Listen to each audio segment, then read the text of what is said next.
দাউদকান্দিতে নানা আয়োজনে মহান বিজয় দিবস উদযাপন। রিপোর্ট মেহেদি হাসান। 16 ডিসেম্বর 54তম মহান বিজয় দিবস বাঙালি জাতির হাজার বছরের শৌর্য বীর্য এবং বীরত্বের এক অবিস্মরণীয় দিন। বীরের জাতি হিসেবে আত্মপ্রকাশ করার দিন।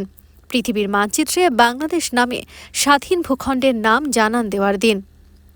9 মাসের রক্তক্ষয়ী মুক্তিযুদ্ধ শেষে 1971 সালের এই দিনে বাঙালি জাতি স্বাধীনতা সংগ্রামের চূড়ান্ত বিজয় অর্জন করেছিল। আজকের দিনটিতে বিজয়োল্লাসে ভাসবে দেশ, আনন্দে উদ্বেলিত হবে গোটা জাতি। জাতির শ্রেষ্ঠ সন্তানদের প্রতি বিনম্র শ্রদ্ধা জানিয়ে দিনব্যাপী বিভিন্ন কর্মসূচির মধ্য দিয়ে যথাযোগ্য মর্যাদায় কুমিল্লার দাউদকান্দি উপজেলায় মহান বিজয় দিবস উদযাপিত হয়েছে।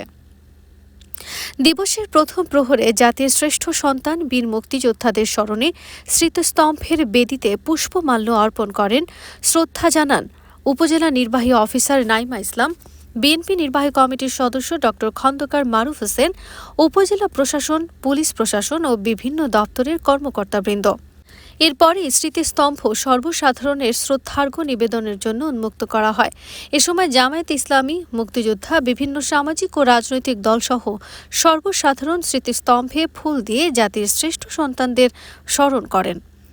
এর আগে উপজেলা বিএনপি ও অঙ্গ সহযোগী সংগঠনের উদ্যোগে ডক্টর খন্দকার মারুফ হোসেনের নেতৃত্বে একটি বর্ণাঢ্য র্যালি উপজেলা সদরের মূল সড়ক প্রদক্ষিণ করে বিশ্ব রোডস্থ মুক্তিযুদ্ধ স্মৃতিস্তম্ভেও এসে জড়ো হয়।